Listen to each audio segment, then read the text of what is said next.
வணக்கம் நண்பர்களே. இந்த வீடியோல நம்ம என்ன பார்க்க போறோம்னா, இன்ஃபிபீம் அவென்யூ லிமிடெட் இந்த கம்பெனியோட அனலைஸ் தான் நம்ம பார்க்க போறோம். இந்த கம்பெனி இன்னைக்கு எப்படி இருக்கு? இதுக்கு முன்னாடி எப்படி இருந்துச்சு? இதுக்கப்புறம் எப்படி இருக்கலாம் அப்படிங்கிறத பார்க்கலாம். இந்த கம்பெனி பார்த்தீங்கன்னா, இதுக்கு முன்னாடி ஓரளவு நல்ல பெர்ஃபார்மன்ஸ் பண்ணாம தான் இருந்திருக்கு. இப்போ பார்த்தீங்கன்னா, ஒரு நல்ல பெர்ஃபார்மன்ஸ் பண்ண ஆரம்பிச்சிருக்கு. எதனால அப்படிங்கிறத நம்ம பார்க்கலாம். அது மட்டும் இல்லாம இந்த கம்பெனியோட ரிசல்ட், சார்ட் அப்படிங்கிறத எல்லாத்தையும் நம்ம அனலைஸ் பண்ணி பார்க்கலாம்.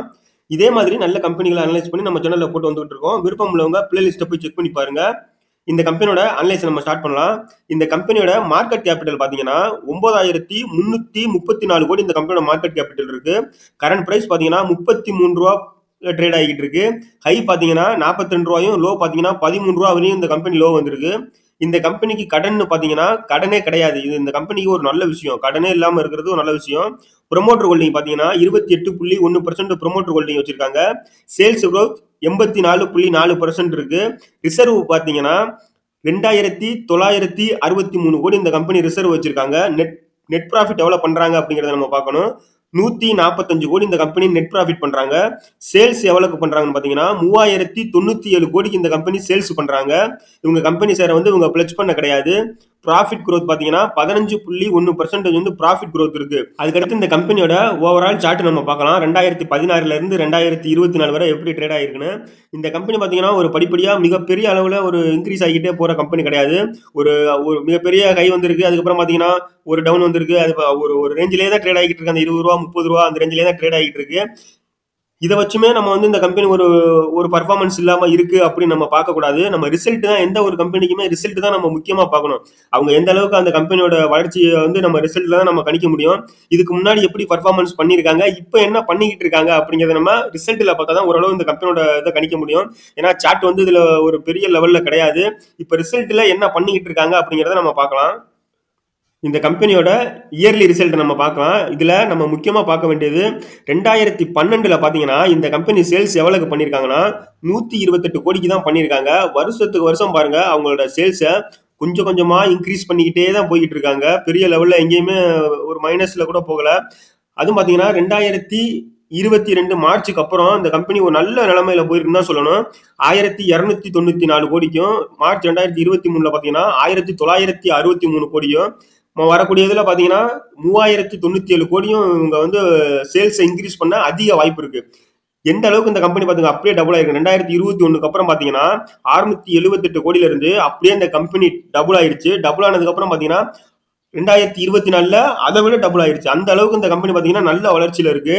சரி, நெட் ப்ராஃபிட் எந்த அளவுக்கு இருக்குன்னு நம்ம பார்க்கலாம். சேல்ஸ் தான் நல்லா இருக்கு. நெட் ப்ராஃபிட் எந்த அளவுக்கு இருக்குன்னு பார்க்கலாம். நெட் ப்ராஃபிட்டை பொறுத்தவரையும் பாத்தீங்கன்னா 2012 11 கோடி லாஸ் பண்ணிருக்காங்க. 25 கோடி லாஸ் பண்ணிருக்காங்க. 26 11 லாஸ் பண்ணிருக்காங்க. 2015 வரை. 2015க்கு அப்புறம் பாத்தீங்கன்னா இந்த கம்பெனி ஒரு நல்ல ப்ராஃபிட் சைடுக்கு தான் போயிருக்காங்க. கொஞ்சம் கொஞ்சமா ப்ராஃபிட் இன்க்ரீஸ் பண்ணிட்டு தான் வந்திருக்காங்க. 2022க்கு அப்புறம் பாத்தீங்கன்னா ஒரு 84 கோடியும், 23க்கு அப்புறம் 136 கோடியும், 2024 145 கோடிங்கிற ஒரு ரேஞ்சில் ஒரு அவங்களோட ப்ராஃபிட்டை பெரிய லெவல்ல இன்க்ரீஸ் பண்ணிட்டு வந்துகிட்டு இருக்கிறது இந்த கம்பெனிக்கு ஒரு நல்ல விஷயமா இருக்கு. இந்த கம்பெனியோட பேலன்ஸ் ஷீட் நம்ம பார்க்கலாம். பேலன்ஸ் ஷீட்டை நம்ம முக்கியமா பார்க்க வேண்டியது ரிசர்வும் பாரோவிங்ஸும் நம்ம பார்க்கணும். இந்த கம்பெனி இதுக்கு முன்னாடி கடன் எவ்வளவு வச்சிருந்தாங்க அப்படிங்கறத நம்ம பார்க்கலாம். கடனை பொறுத்தவரையும் 2012 55 கோடி வச்சிருந்திருக்காங்க. இவங்க வந்து பெரிய லெவல்ல 2016 வரையும் இன்க்ரீஸ் பண்ணாம தான் இருந்திருக்காங்க. 5-6 கோடின்னு வச்சிருந்திருக்காங்க. 2017 இருந்து 2023 வரை பாத்தீங்கன்னா இவங்க பெரிய லெவல்ல கடனை இன்க்ரீஸ் பண்ண கிடையாது. இந்த 2017 மட்டும் தான் பாத்தீங்கன்னா 136 கோடி வச்சிருந்திருக்காங்க. அதுக்கப்புறம் கொஞ்சம் கொஞ்சமா அவங்க கடனை வந்து கட்டி இப்ப பாத்தீங்கன்னா ஜீரோ கடனுக்கு வந்துட்டாங்க. இதுதான் இந்த கம்பெனிக்கு ஒரு நல்ல விஷயமா சொல்லலாம். எந்த ஒரு கம்பெனியுமே பாத்தீங்கன்னா கடனை இன்க்ரீஸ் பண்ணிக்கிட்டு போகாம அவங்க கடனை வந்து குறைச்சிக்கிட்டே வர்றது மட்டும் இல்லாம இன்னைக்கு வந்து டெப்ட் ஃப்ரீ கம்பெனியா மாறினது இந்த கம்பெனிக்கு ஒரு நல்ல விஷயம். ஏன்னா கடனே இல்லாம இருந்தா அந்த கம்பெனி வந்து அடுத்த கட்ட முயற்சி நம்ம அவங்களோட கம்பெனியை வளர்றதுக்கு எது வேணாலும் பண்ணலாம். அதே மாதிரி பாத்தீங்கன்னா ரிசர்வும் பாத்தீங்கன்னா அவங்க எவ்வளவு வச்சிருக்காங்கன்னு பாத்தீங்க 2963 கோடி இந்த கம்பெனி ரிசர்வ் வச்சிருக்காங்க. ரிசர்வ் இவ்வளவு வச்சிருக்கிறது, கடனே இல்லாம இருக்கிறது இந்த கம்பெனியோட பேலன்ஸ் ஷீட்டை பொறுத்தவரையும் ஒரு சிறப்பான பேலன்ஸ் ஷீட் தான் நம்ம சொல்லணும். இந்த கம்பெனியோட ஷேர் ஹோல்டிங் பேட்டர்ன் நம்ம பார்க்கலாம். ஷேர் ஹோல்டிங் பேட்டர்னை பொறுத்தவரையும் 2017 ப்ரொமோட்டர் பாத்தீங்கன்னா 44% ஹோல்டு பண்ணிருக்காங்க. அதை கொஞ்சம் கொஞ்சமா அவங்க வந்து மைனஸ் பண்ணி இப்ப 27% ஹோல்டு பண்றது ஒரு நெகட்டிவா இருந்தாலும் யார் இந்த கம்பெனியோட ஷேரை அதிகமா அதுக்கடுத்து ஹோல்டு பண்றாங்கன்னு நம்ம பார்க்கலாம். அதுல எஃப்ஐ வந்து பாத்தீங்கன்னா 7.51% ஹோல்டு பண்றாங்க. டிஏ பாத்தீங்கன்னா 0.08% தான் ஹோல்டு பண்றாங்க. பப்ளிக் பாத்தீங்கன்னா 64% ஹோல்டு பண்றாங்க.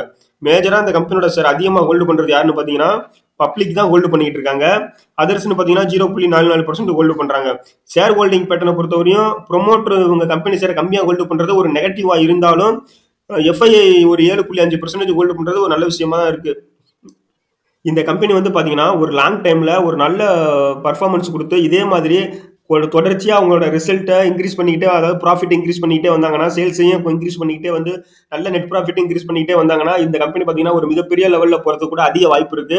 இந்த கம்பெனியை வாட்ச் லிஸ்ட்ல போட்டு வந்துகிட்டு ஒரு லாங் டைம்ல இந்த கம்பெனி ஒரு கம்மியான விலையில உங்களால எவ்வளவு கம்மியா வாங்கி வைக்க முடியுமோ கொஞ்சம் கொஞ்சமா வாங்கி வச்சு இன்க்ரீஸ் பண்ணிக்கிட்டே போலாம் ஒழிஞ்சு ஒரேடியா இந்த கம்பெனில யாரும் அதிகமான அமௌண்ட்டை நல்ல கம்மியான ரேட்ல கிடைக்குது அப்படின்னு சொல்லிட்டு அதிகமா ஒரே கம்பெனியை வாங்கி வைக்காம நம்மளால முடிஞ்சா ஒன்னோ ரெண்டோ இந்த மாதிரி கொஞ்சம் கொஞ்சமா வாங்கி வச்சு கூட நம்ம இந்த கம்பெனியோட வளர்ச்சியை பார்த்துக்கிட்டு நம்மளும் கொஞ்சம் கொஞ்சமா நம்மளோட இன்வெஸ்ட்மெண்ட் இன்க்ரீஸ் பண்ணலாம ஒழிஞ்சு ஒரே இதுல யாரும் போய் இன்வெஸ்ட்மெண்ட் பண்ணாதீங்க. இதே மாதிரி நல்ல கம்பெனிகளை அனலைஸ் பண்ணி நம்ம சேனல்ல போட்டு வந்துட்டு இருக்கோம். விருப்பம் உள்ளவங்க பிளேலிஸ்ட் போய் செக் பண்ணி பாருங்க. இந்த வீடியோ பிடிச்சிருந்தா லைக் பண்ணுங்க, மறக்காம சப்ஸ்கிரைப் பண்ணிக்கோங்க. நன்றி.